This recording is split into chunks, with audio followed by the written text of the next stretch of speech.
우리 항상 그리스도를 주 안에 품으며 살아가게 하여 주시옵소서. 오늘도 우리를 사랑하시며 우리를 긍휼히 여기시며 우리를 기뻐하신 하나님께 감사드리며 예수 그리스도 이름으로 기도합니다. 아멘.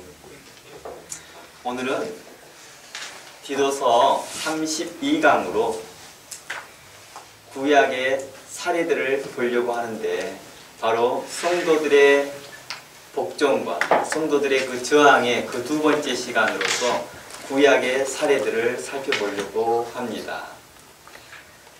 성경 본문이 디도서 3장 1절을 계속해서 중심화해서 이야기를 나누고 있습니다. 디도서 3장 1절에서 정사와 권세들에게 복종하라 하면서 베드로 전서와 로마서와 디모데 전서를 통하여서 우리가 어떻게 복종해야 될 것인지를 구체적으로 이야기를 나눴습니다. 그동안 우리는 네 번째 시간을 통하여서, 세네 시간을 통하여서 우리는 그 이야기를 계속해서 나누고 있습니다. 오늘은 그 네 번째 시간이고, 또 성도의 복종과 저항에 대한 그 두 번째 시간으로 우리는 살펴보려고 합니다.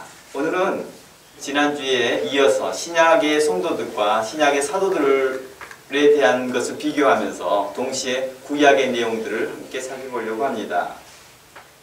구약에서 성도가 하나님께 대한 믿음으로 하나님께서 금한 것을 국가가 요구하였을 때 그 성도들은 어떻게 행동했는지를 함께 살펴보려고 합니다.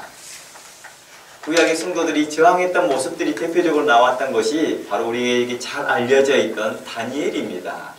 그리고 그의 친구들, 믿음의 친구들인 미사엘과 아사라라 하나냐라는 사람들을 우리에게 통하여서 잘 엿볼 수 있습니다. 그들은 세상 사람들처럼 사람들을 규합하지 않았습니다. 그리고 집회를 열지도 않았습니다. 그리고 묵묵히 하나님께 대한 신념을 갖고 자신들이 가야 할 길을 갔다는 것입니다.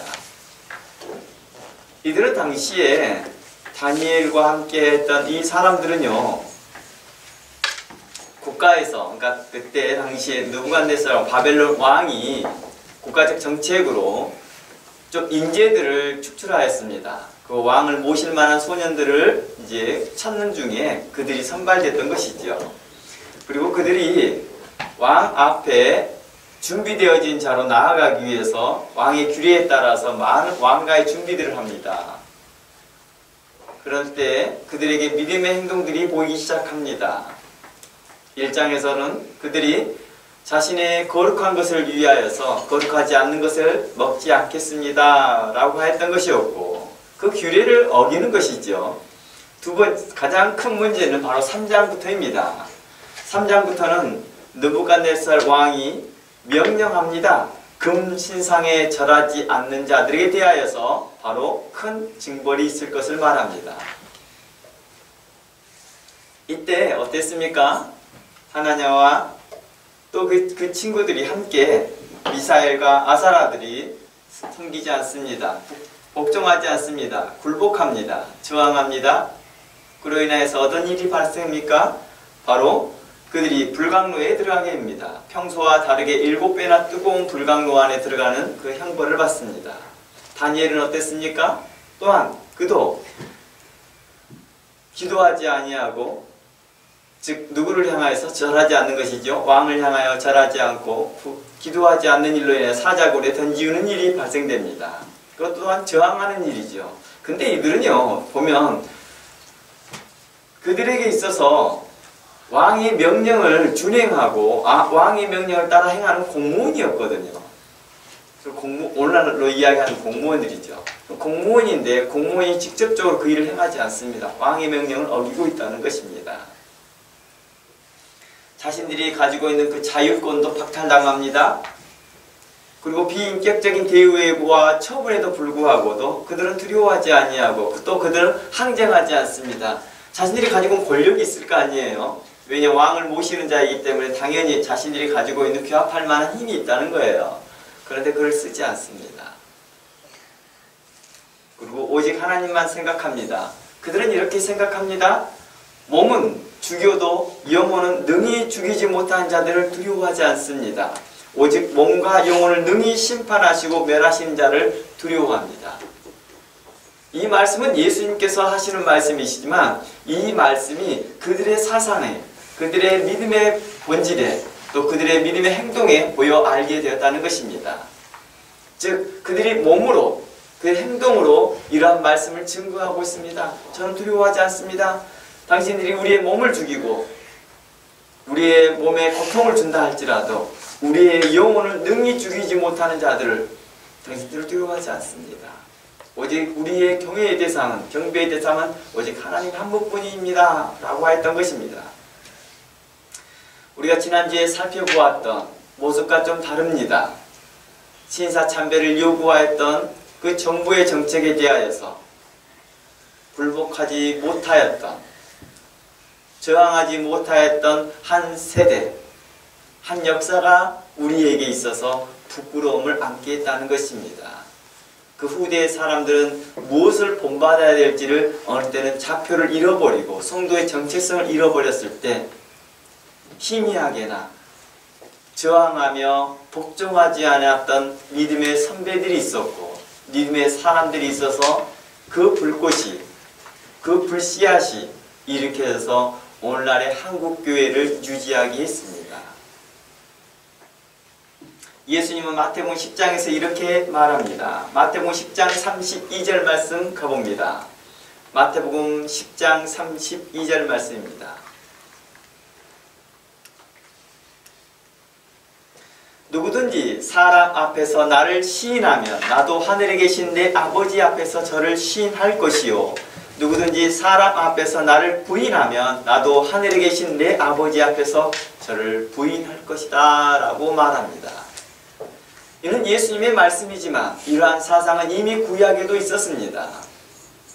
그들의 삶 가운데서 분명히 보여 알겠습니다. 다니엘은 굴복하지 않습니다. 하나님을 끝까지 시인합니다. 그리고 결국엔 하나님도 다니엘을 내 사람이다, 하나님의 사람이라는 것을 보여 알겠습니다. 사자가 그 입으로 다니엘을 해치지 못하게 하였고 사자의 발톱이 다니엘을 상하지 못하게 하였습니다.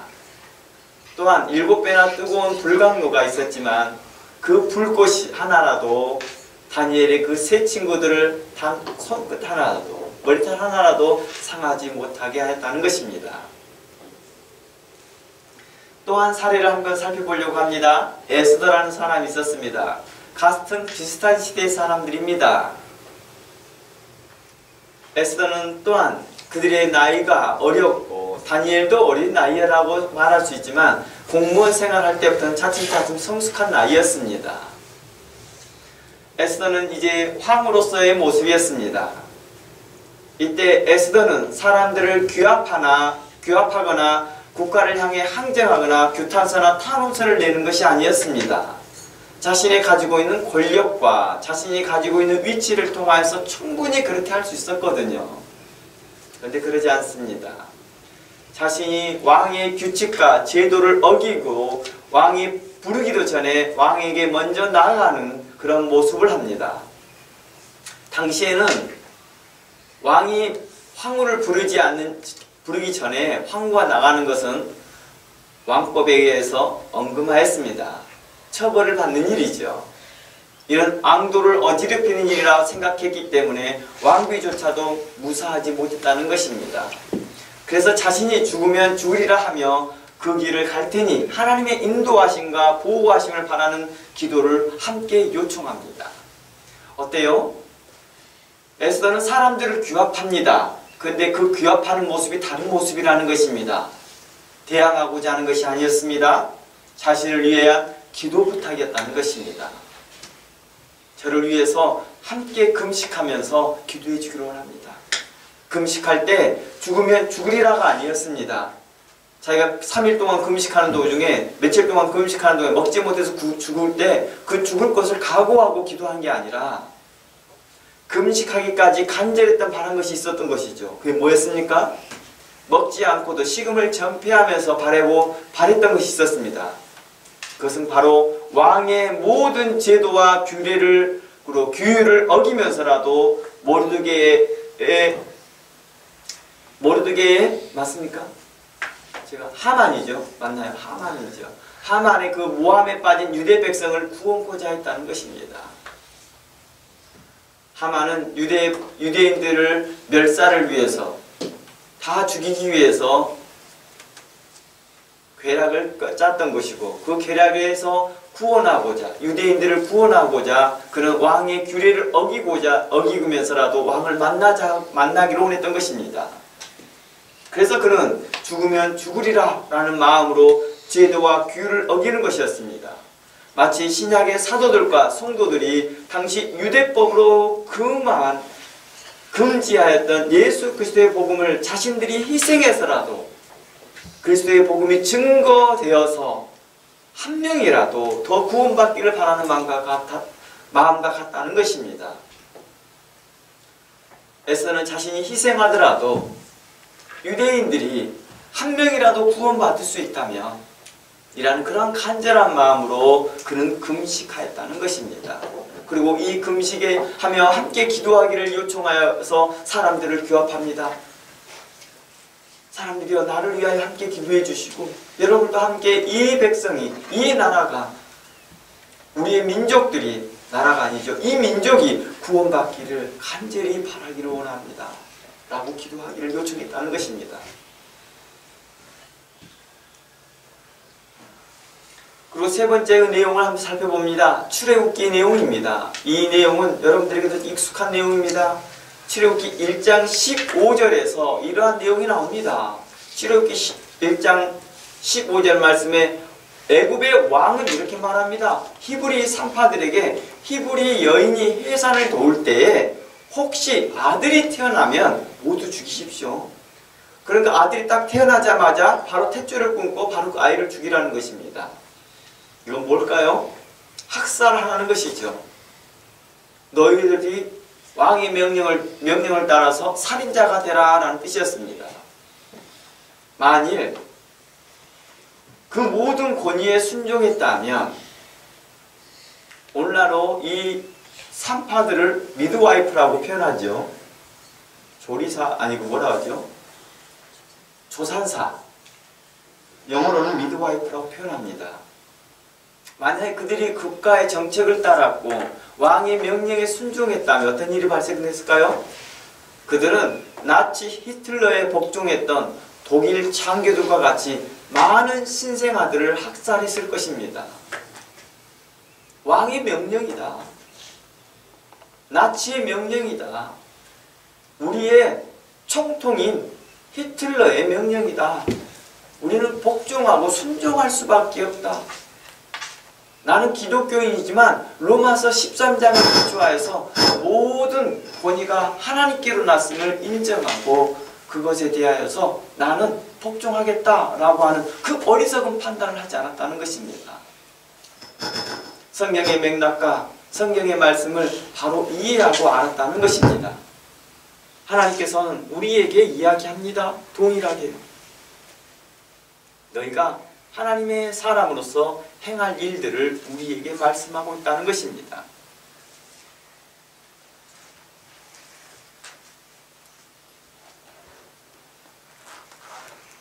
그 미드와이프들은 어땠습니까? 하나님을 두려워하였다고 말합니다. 출애굽기 1장 17절 말씀에 보면 그들은 하나님을 두려워하여 외국 왕의 명령을 어겼다라고 말합니다. 그리고 남자 아이들을 살렸다라고 표현합니다. 뭘 어겼다고 말해요? 외국 왕의 명령을 어겼다라고 말합니다. 이게 바로 저항했던 모습이지요. 그러니까 우리가 생각하는 저항의 모습과 다르다는 것입니다.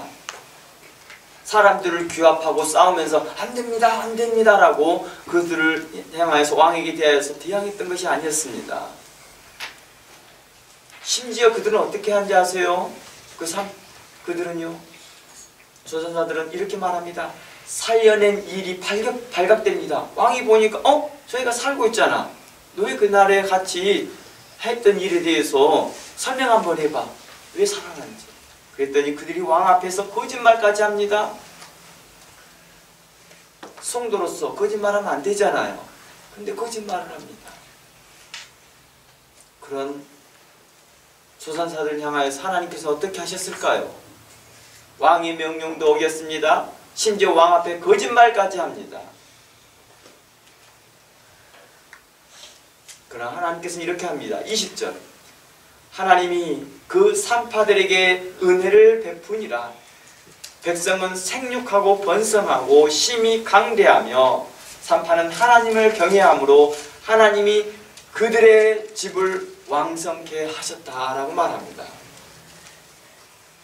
불의한 생각을 갖고 불의한 마음을 가졌던 왕의 생각들을 복종하지 않았다는 것입니다.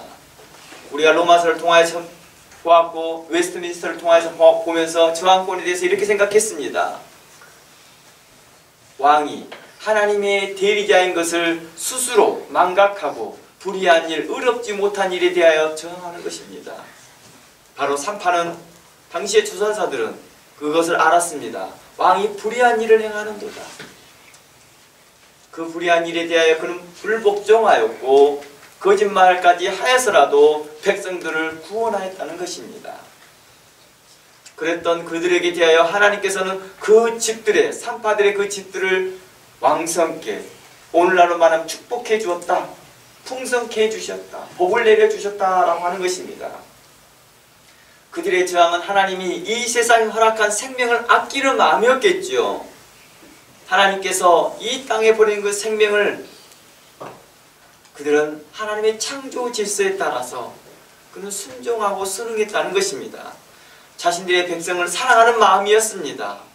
하나님을 두려워하는 마음이 있었기 때문입니다. 그래야 그들의 저항은 도리어 하나님께 복을 받았다는 것입니다. 산파들의 행동과 비슷한 그 출애굽기에 나와 있던 그 조선사들의 모습과 비슷한 모습이 신약에도 나옵니다. 바로 마태복음이죠. 우리에게 잘 알려져 있는 예수님의 탄생과도 관련되어 있습니다. 마태복음 2장입니다. 동방박사들이 이제 별을 따라 유대인의 왕이 어디 태어났는지를 알고자 왔습니다. 그리고 결국엔 유대 땅까지 옵니다. 그렇게 말합니다. 유대인의 왕으로 나신 이가 어디 있느냐 할 때 예루살렘과 온 유대가 소동합니다. 그리고 왕이 이 일에 대하여서 관심을 갖습니다. 그래서 헤롯 왕이 7절 말씀에 헤롯 왕이 가만히 박사들을 불러 별이 나타날 때를 자세히 물어봅니다. 그리고 8절 말씀에 이렇게 말합니다. 베들레헴으로 보내며 이르되 가서 아이에게 대하여 자세히 알아보고 찾거든 내게 고하라 라고 명령합니다. 그리고 좋은 말까지 합니다. 내가 꼭 가서 경배할 테니 나한테 꼭 보고해 라고 말합니다. 어땠습니까? 좋은 의도잖아요. 근데 박사들은 어떻게 합니까? 복종하지 않습니다. 최종적으로 박사들 꿈에 천사들이 나타나서 헤롯이 거짓말을 하는 것이고 예수 그리스도를 죽이려고 하는 것이니 너희는 다른 곳으로 향하여 도망가라고 말합니다. 그들은 복종합니다. 왕의 말을 거역합니다. 그래서 12절에 이렇게 나옵니다. 꿈에 헤롯에게로 돌아가지 말라 지시함을 받아 다른 길로 고국으로 돌아가니라. 13절 한번 봅니다. 저희가 떠난 후에 주의 사자가 요셉에게 현몽하여 가로되 헤롯이 아기를 찾아 죽이려고 하니 일어나 아기와 그 모친을 데리고 애굽으로 피하여 내가 내게 이르게 할까지 거기 있으라 라고 말합니다. 헤롯은 그 후로 2살 아래의 아이들을 죽이는 그 학살하는 일에 자행합니다. 동방박사들은 어땠습니까? 복종하지 않았습니다. 순종하지 않았습니다. 하나님의 더 두려워했기 때문입니다. 하나님의 명령을 더 두려워했기 때문입니다. 우리의 삶은 어떻습니까? 우리가 지난주에 살펴보았던 우리의 과거의 모습은 어땠습니까? 하나님의 명령을 두려워하기보다 자신의 안위를 더 걱정하였고 자신의 교회와 자신의 교단을 안위를 더 요구했던 더 필요로 하였던 시대를 우리는 경험하였습니다. 열왕기상 18장을 한번 가봅니다. 열왕기상 18장을 가보면 이러한 일이 있습니다. 아합 왕 때입니다. 당시에는 엘리야가 사역할 때입니다. 아합 왕 때 그의 왕비 이세벨이 엘리야를 포함한 여호와의 선지자들을 핍박하고 죽이려고 합니다. 그때 어떤 일이 있습니까? 열왕기상 18장을 보면 국내 대신 오바댜라는 사람이 나옵니다. 오바댜 선지자가 따로 있습니다. 근데 이분은 그분이 아닙니다. 이름은 같지만 다른 사람입니다. 바로 국내 대신이라고 하는 사람이 있습니다. 국내에서 일하는 사람이죠. 오늘날로 말하면 공무원입니다. 높은 비서관과 같은 사람입니다. 근데 뭐합니까? 하나님의 선지자를 숨겨줍니다. 아, 이건 무슨 일이에요? 왕의 명령을 어기는 공무원입니다.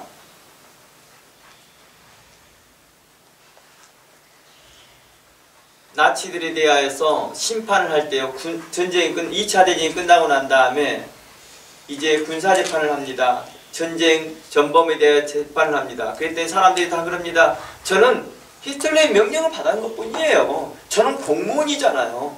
저는 그 공무원으로 살 수밖에 없었습니다. 저도 교회 다닌 사람이에요. 저도 3대째, 5대째 저는 기독교 집안입니다. 저희 조상의 조상들까지 저희 집안에 신학자 집안도 있습니다. 이렇게 말하였지만 뭐합니까? 그들은 이렇게 말합니다. 아니, 로마서 보십시오. 복종하라고 말하지 않았습니까? 그들은 성경을 오해한 것입니다. 그들은 성경을 자신의 입장에 권위를 갖고 뭐합니까? 반성한 태도가 있지 않고 자신의 입장에 맞춰 해석했던 것이죠.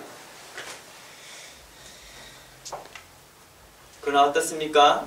지금에 보았을 때 그들의 공무원들은 굴복하였습니다. 저는 왕을 위해 일한 사람입니다. 하나님의 명령이 그렇다 할지라도 저는 왕의 명령을 따라야겠습니다 라고 하지 않았다는 것입니다. 불의한 일에 대하여 굴복하였습니다. 단 그들은 지혜롭게 행했다는 것입니다. 몰래 숨겼던 거겠지요. 몇 명이나요? 무려 100명이었다고 말합니다. 무려 100명의 선지자들을 숨겨주고 숨겨줄 뿐만 아니라 그들을 먹을 것과 잘 것들을 함께 챙겨주었다는 것입니다. 그것은 왕을 섬기는 대신으로서 다른 사람보다 더 큰 거역행위를 할 수 있겠지요. 공무원의 거역행위는 더 큰 중벌을 받습니다.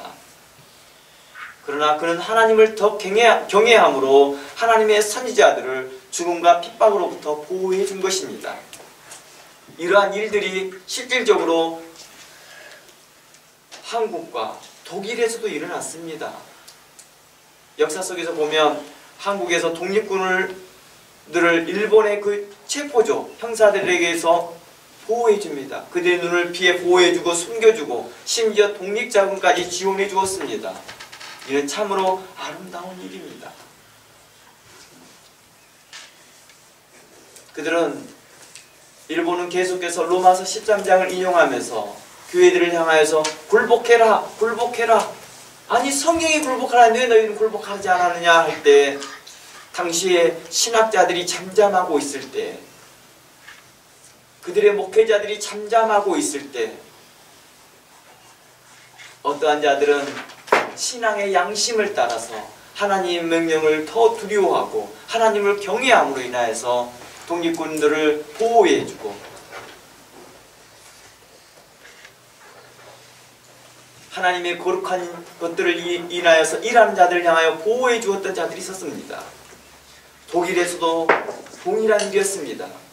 특히 독일엔 더치 사람들이 있었는데 그 더치 사람들은 특히 학대받는 유대인들을 몰래 숨겨진 일이 흔하게 일어나고 있었다는 것입니다. 물론 독일 사람들도 그런 사람도 있었습니다. 독일 사람들 중에서도 꽤나 많은 독일 사람들이 유대인들을 보호해 주었습니다.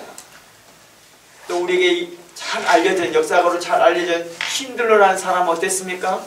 자신들의 자국 유대인들을 핍박받는 것을 고통스러워하며 자신의 모든 재산을 쏟아내어 부어주고 자신의 모든 재능을 다 쏟아내어 부으면서 많은 사람들을 많은 유대인들을 그 핍박과 살해 가운데서 구원했던 사람입니다. 그래서 일명 신들러 리스트라는 말을 씁니다. 신들러에게 통하여서 구원받았던 리스트가 있다는 거예요. 이러한 행위는 하나님을 단순히 믿는 정도에서 나올 수 있는 모습은 아니라는 것입니다. 저 하나님 믿어요. 저 신앙생활 한다니까요. 저는 3대째, 5대째 신앙생활하는 가정에서 태어났어요. 라는 그런 수준에서 나온 게 아니었다는 것입니다. 성경은 증거하기를 오바다는 크게 여호와를 경외하였다라고 표현합니다. 어떻게요? 크게. 다른 성경 번역을 보면 지극히 하나님을 경외하였다. 전심으로 하나님을 경외하였다. 신실한 마음으로 하나님을 경외하였다라고 말합니다. 이러한 행동들, 이러한 마음들이 어디로부터 나오냐고요? 신실함에서 왔다는 거예요. 최선을 다해 하나님을 섬김에서 나온다는 것입니다. 우리가 하나님을 사랑한다, 하나님을 믿는다라고 하는 것은 단순하게 우리의 탁상 공론에서 나오는 것이 아니었습니다. 우리의 머리에서 나온 게 아니었습니다. 진실함에서 나왔다는 것입니다. 전실함에서 나왔다는 것입니다. 우리는 절실하게 하나님을 경외하지 않습니다. 왜냐고요? 우리의 행동을 보면 아니까요. 항상 타협하고 항상 말로 다른 것으로 인하여서 변명거리를 찾습니다. 이래서 했고 저래서 했고 나름대로 똑똑한 소리를 이렇게 합니다. 나름대로 이렇게도 말합니다. 나름대로 성경도 인용하고 나름대로 이런저런 역사적인 걸 인용하나 그들은 행동하지 않는 양심을 가지고 있습니다. 비굴한 양심, 비겁한 양심, 그러한 양심들을 가지며 신앙생활하면서 나는 그리스도인이다, 나는 믿는 자다 라고 말하고 있다는 것입니다. 오늘날 우리는 어떻습니까? 우리는 가정 안에서 어땠습니까? 우리 직장 생활 안에서 어땠습니까? 우리는 학교 생활에서 어땠습니까? 항상 비굴합니다. 행동하는 양심보다는 항상 자신에 대하여서 어떻게 합니까? 비겁한 태도를 취하고 있더라는 것입니다. 자기 자신에게 속입니다. 이러한 것에 대해서 교회 안에서는 어땠습니까? 교회에서 또한 그러더라는 것입니다. 그러니 신실한 사람은 안에서나 밖에서나 항상 신실하였기에 하나님은 그들을 통하여 하나님의 일을 행하시더라는 것입니다. 그리고 그 가정을 복주시더라는 것입니다. 오바다의 가정과 출애굽기에 나온 그 산파의 가정을 하나님께서 왜 복을 주지 않으셨겠습니까? 복을 주시되 그 많은 복을 허락하셨던 것입니다. 디도서와 로마서와 베드로전서와 디모데전서는 자신이 속한 나라가 어떠한 명령을 내리거든 간에 무조건 따르고 복종해야 한다라고 극단적으로 말하지 않고 있다는 것입니다. 그러나 잘못된 성경을 이해하는 사람들은 극단적으로 말을 합니다. 마치 극단적인 애국주의자들처럼 말하고 있다는 것입니다. 아, 우리가 이 나라에 충성을 다해야 되지 않느냐. 성경은 이렇게 말합니다. 너희의 나라는 하나님께 속하였다. 사도들은 또한 예수 그리스도의 복음과 하나님의 말씀과 사람을 살리는 일에 저항해야 된다라고 말하였다는 것입니다. 우리가 복종해야 하나 그리스도의 복음과 하나님의 말씀과 사람을 살리는 일에 대해서는 우리는 양보해서는 안 됩니다 라고 하는 관점이었습니다. 그리고 그들의 태도는 세상 사람들처럼 사람들을 규합하고 집회를 열어 평온한 신앙생활을 쟁취하며 얻으려고 항쟁하지도 않았다는 것입니다. 저항하지도 않았다는 것입니다. 도리어 핍박과 어려움을 견디면서 묵묵히 복음되도록 증거하였다는 것입니다. 또한 하나님의 말씀이 되도록 증거했다는 것입니다. 그들은 횃불과 몽둥이와 돌과 창과 칼로 항쟁하지 않았다는 것입니다. 오직 할 수만 있으면 더 많은 사람이 구원받을 수 있다면 자신을 희생해서라도 자신의 교회가 희생하더라도, 자신의 성도들이 희생돼서라도 예수 그리스도의 복음이 증거되고 더 많은 사람들이 하나님의 말씀이 증거되기를, 그로 인하여 구원받기를 바라했다는 것입니다. 우리는 어떻습니까? 그러한 희생과 그 헌신보다는 항쟁하고 투쟁하면서 자신의 것을 얻으려고 투쟁한다는 것입니다. 우리의 모습은 우리의 현대의 모습조차도 그러고 있다는 것입니다. 근래의 기독교의 모습도 그렇고 있고 과거의 기독교의 모습도 그래 왔습니다.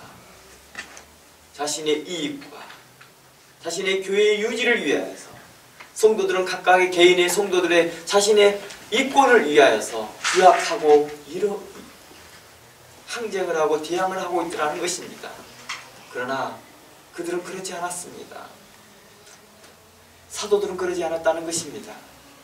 사도들과 구약의 성도들과 신약의 성도들은 각자 자기의 삶은 우리에게 바른 성도의 삶과 가치를 다시 생각하게 하였습니다. 바른 성도의 삶이 무엇인지, 성도의 가치가 무엇인지를 우리로 다시 생각하게 했다는 것입니다. 또한 성도로서의 바른 정체성을 무엇인지를 우리에게 본을 보였다는 것입니다.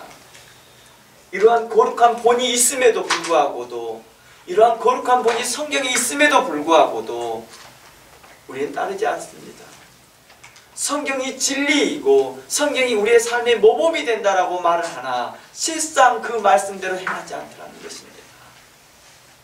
성경을 가르치는 목회자가 있고 성경을 자세히 해석하는 선학자가 있는데도 불구하고도 그들은 침묵하고 그들은 말하지 아니하고 그들은 잠잠히 있으면서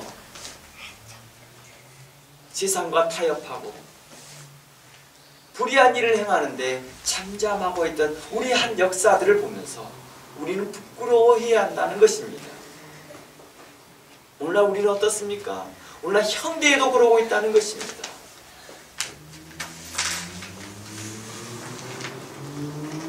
특히 교회에서 목회하는 사도들의 저항은 자신들이 목회하던 교회를 분열시키거나 어려움에 빠지게 했던 것이 아니었습니다. 사도들의 저항은 어땠습니까? 교회를 혼란스럽게 만들지 않았다는 거예요. 목사님이 저렇게 계속 교회에서 금지했던 것을 말씀을 증거하고 말하면 성도들이 분열이 일어나지 않겠습니까? 이렇게 말합니다. 그러지 않습니다. 도리어 신실한 성도들은 자신의 바른 적절성을 찾아갔다는 것입니다. 오늘날 종종 미국에서도 이런 일이 발생하고 있습니다. 동성연애법에 대하여서 가나마의 교회 안에서 하나님이 옳지 못하다 합니다. 이건 하나님께 금한 일입니다 라고 담대히 말합니다. 이로 인해 자신들이 감옥에 간다 할지라도 괜찮습니다.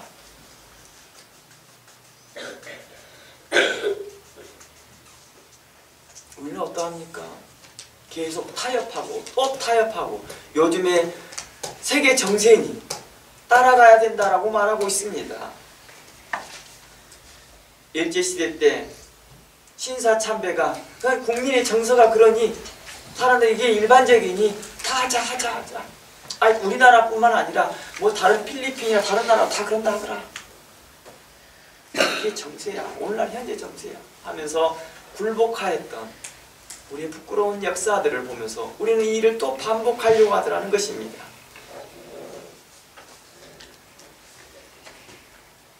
그러나 사도들의 그 저항은 사도들이 묵묵히 그리스도의 복음을 증거하고 그리스도의 복음에 대한 하나님의 말씀에 대한 바른 것들을 가르쳤을 때 도리어 성도는 더욱더 바른 것들을 알게 되어졌고 그들의 정체성을 발견했다는 것입니다. 도리어 성도들은 더욱 성도가 되게 하였고 성도들은 자신들의 정체성을 포기하지 아니하고 하나님의 백성이며 그리스도의 사람으로서 사도들과 함께 복음에 함께 수고했더라는 것입니다. 14세기에 어느 신학자가 이런 말을 했다고 합니다. 성직자의 삶은 평신도의 복음이다. 우리가 지난주에 이 이야기를 했었는데 잠시 다시 한번 설명해 봅니다. 성직자의 삶은 평신도의 복음입니다. 맞습니다.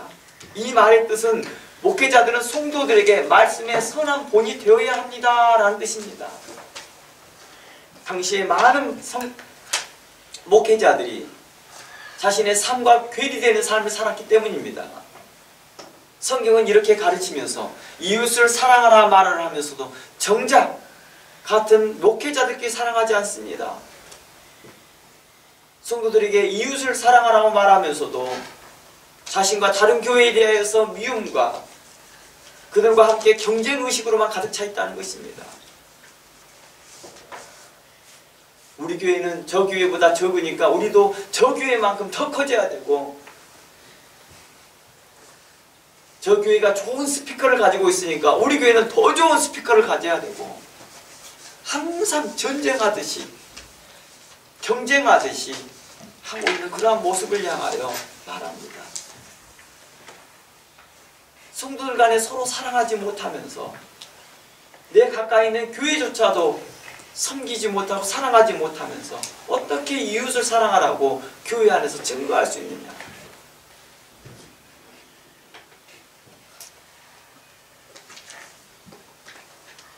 오늘날에도 사도들의 삶을 본받아 우리가 흩어져 있던 성도의 전책성들이 다시 회복되어지기를 원합니다. 그러려면 목회자들은 거짓과 탐욕과 정욕과 세상의 자랑과 명예와 돈과 타협하지 말고 오직 하나님의 말씀을 가르치고 증거하라고 부르심을 받는 종으로서 복음이 복음되게 해야 하고, 하나님의 말씀이 하나님의 말씀이 되도록 선한 봄이 되어야 한다는 것입니다. 복음이 복음이 되도록, 하나님의 말씀이 하나님의 말씀이 되도록 목회자는 말씀을 신실하게 연구하고 살피고 그 말씀을 증거하고 그 말씀대로 살아가려고 힘쓰는 것입니다. 사도들은 정사와 권세에 복종하고 인간에 세운 모든 제도를 위하여 주를 위하여 그 권위에 복종하고 순복하라고 가르치면서도 동시에 하나님의 나라와 예수 그리스도의 복음을 위하여 핍박을 받고 권세와 제도에 저항하며 살았다는 것입니다.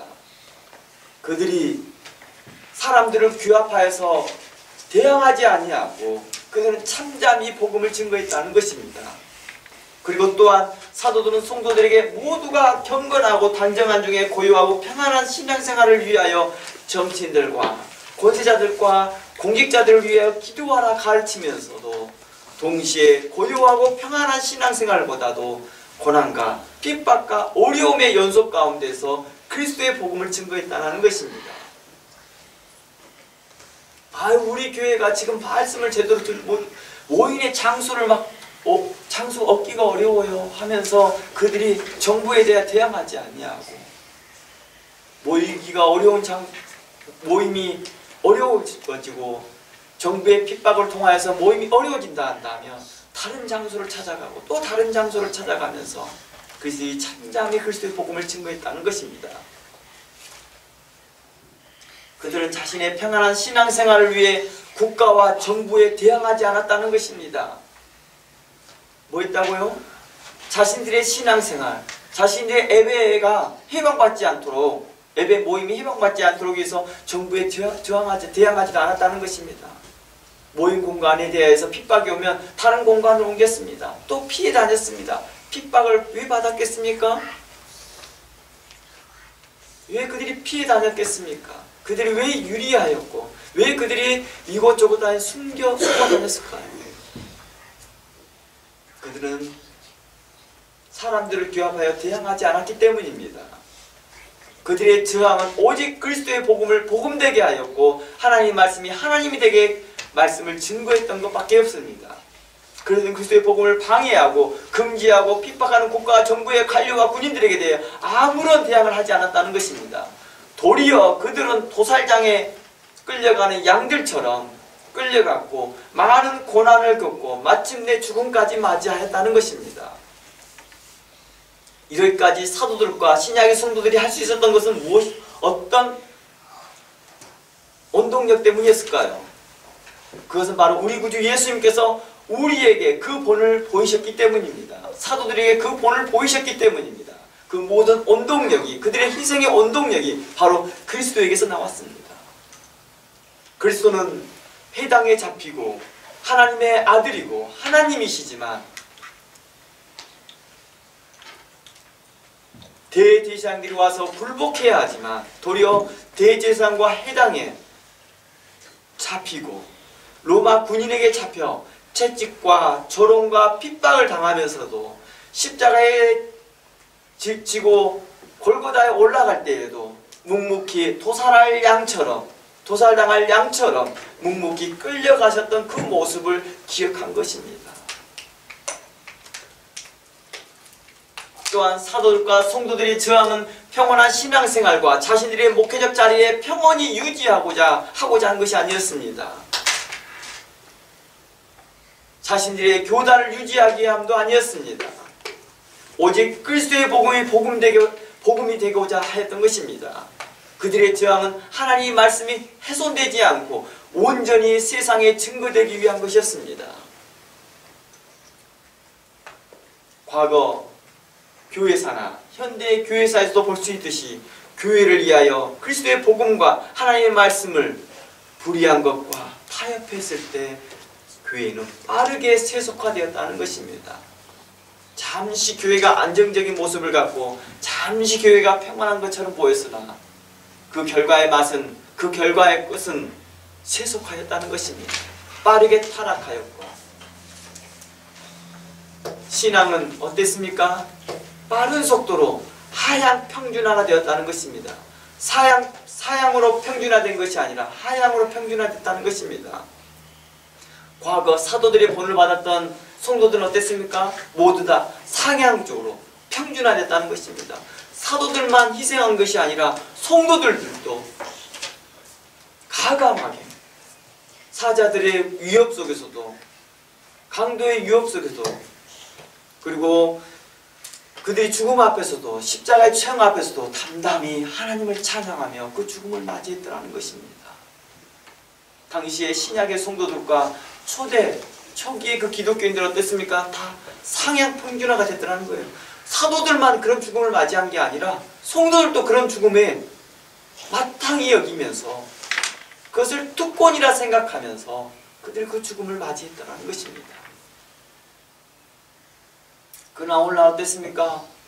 세상과 빠르게 타협하면서 성도들은 하향 평준화가 되기 시작하면서 에레미야 말씀처럼 제사장과 백성이 일반이 되어지는 하향 평준화가 되어버리더라는 것입니다. 제사장이 어리석은 백성들과 같이 평준화가 되어졌다라고 말하는 것입니다.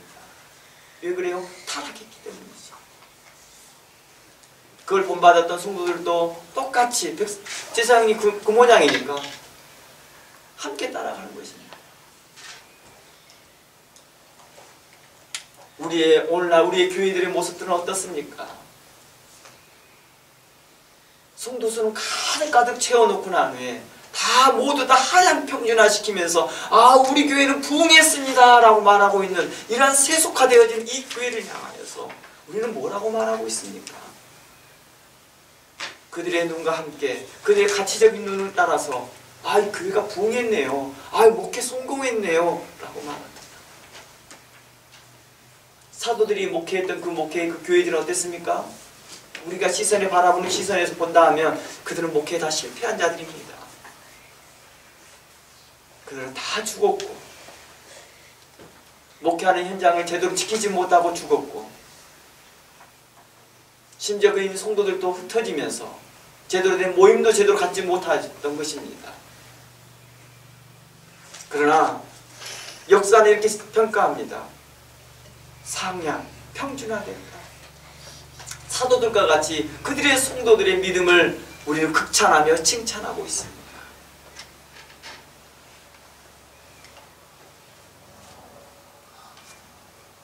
우리의 과거를 다시 한번 살펴봅니다.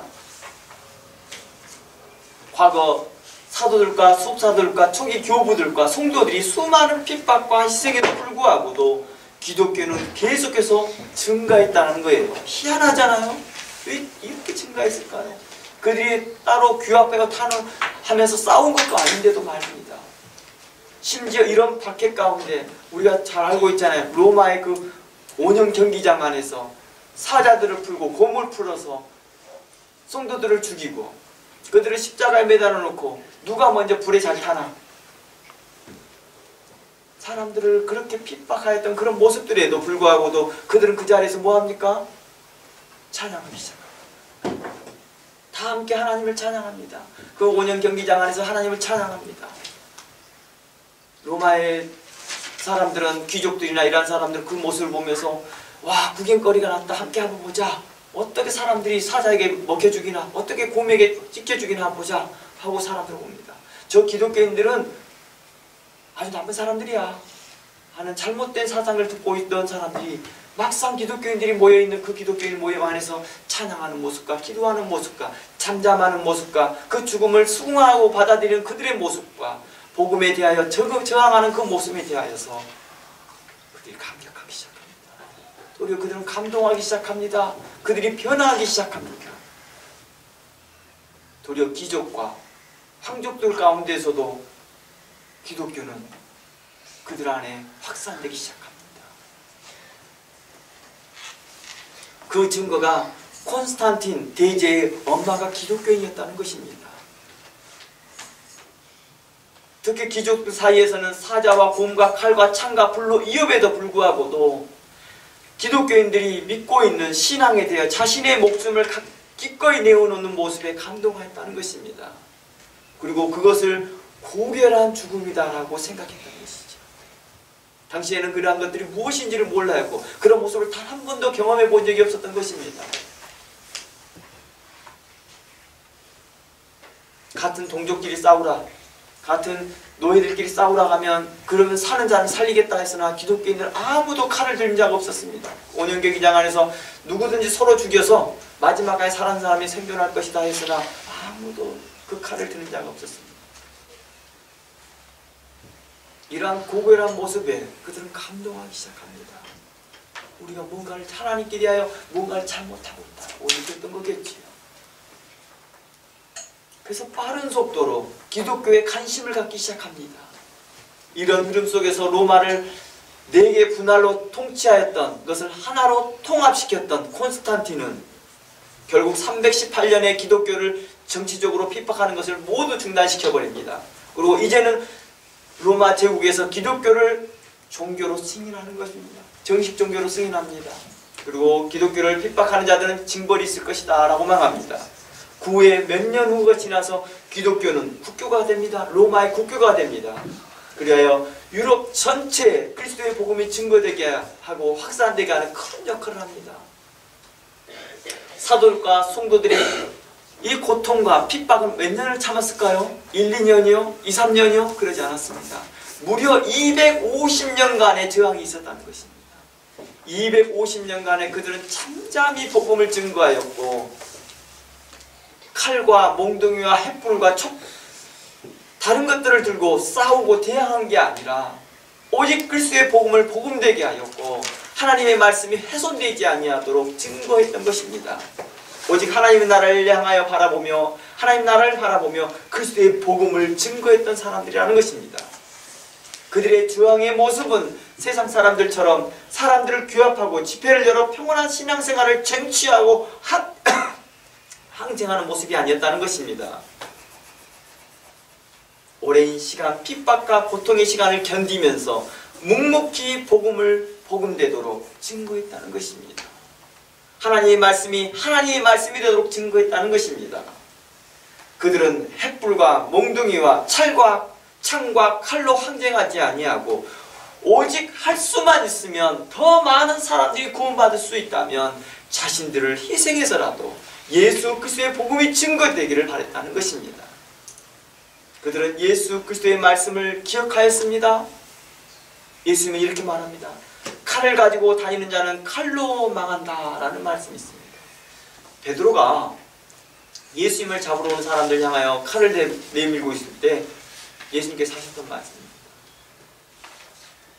이 말의 뜻을 좀 더 이렇게 해석할 수 있습니다. 칼과 같은 투쟁과 칼과 같은 복수와 칼과 같은 위협과 칼과 같은 전투적인 태세와 칼과 같은 전투적인 자세와 위협적인 태도로 저항하지 말라. 그리스도의 복음이 증거되는 데 있어서 그리스도의 복음으로 오직 저항하라는 것입니다. 도리어 성경은 이렇게 말합니다. 원수를 사랑하고 핍박하는 자를 위하여 기도하라라고 예수님은 우리에게 가르치고 있다는 것입니다. 사도들은, 성도들은 이 말씀을 기억하며 실천하며 살았던 것입니다. 다 함께 마태복음 함께 들어가 봅니다. 마태복음 5장 43절입니다.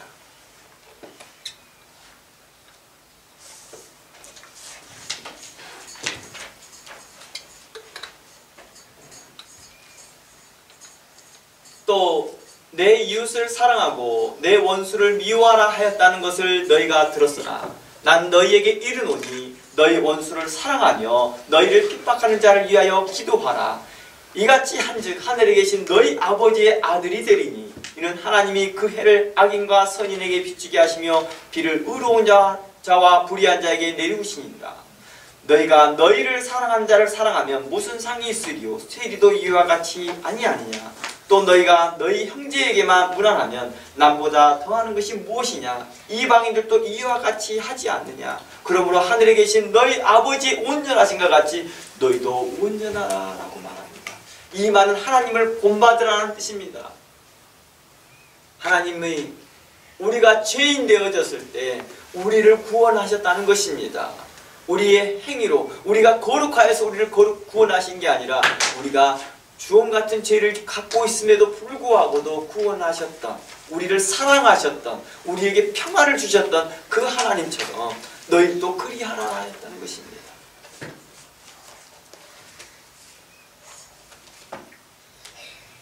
사도들과 신약의 성도들이 어떤 집단적 행동을 하며 반발하거나 항쟁하지 않고 도리어 숨어 지내고 핍박을 피해 몰래 도망다니며 성도들의 모임을 가졌고 그리스도의 말씀을 듣고 예배를 드렸다는 것입니다.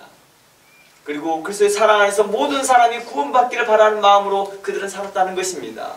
그 증거가 우리는 역사적으로 뭘 말합니까? 카타쿰이라는 말을 쓰지 않습니까? 카타쿰.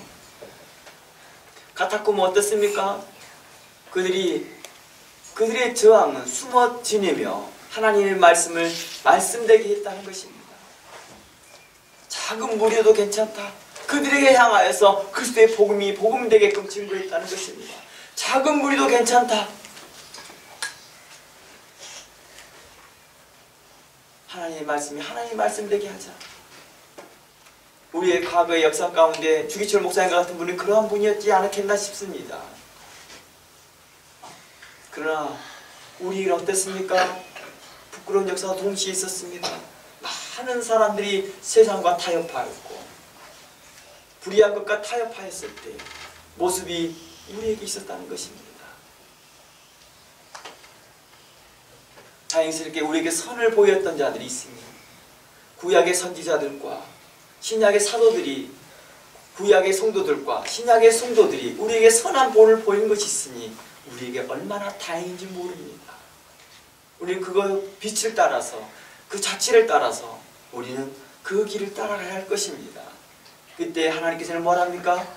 너희가 내 아들이 되리니 너희가 하나님의 아들이 될 것이다 라고 말합니다.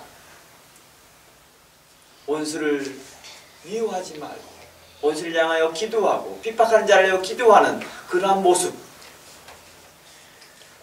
그래서 사도 바울은 이렇게 말합니다. 네로의 황제의 핍박이 있음에도 불구하고도 그들을 향하여 기도하라. 그들을 향하여 기도하라. 자신이 디모데전서를 쓰기 전에 이미 로마의 감옥에 투옥됐다가 나오고 난 후에 디모데전서를 쓰면서 너는 국가 위정자들을 위해 기도하라. 그들이 심지어 나를 핍박하고 나를 죽이려고 하였으나 그들을 위하여 기도하라고 말합니다. 우리는 어떻습니까? 그러한 정부에 대해 요구를 하고 하지 못할 말들을 하고 단상에서 해서는 안 될 말들을 하고 심지어 성도들은 그에 대해서 아멘으로 화답하고 있는 그 어리석은 일들을 우리는 하고 있던 것을 보고 목도하는 바가 있었습니다. 그리고 우리는 그에 대해서 우리는 잠잠하고 있더라는 것입니다.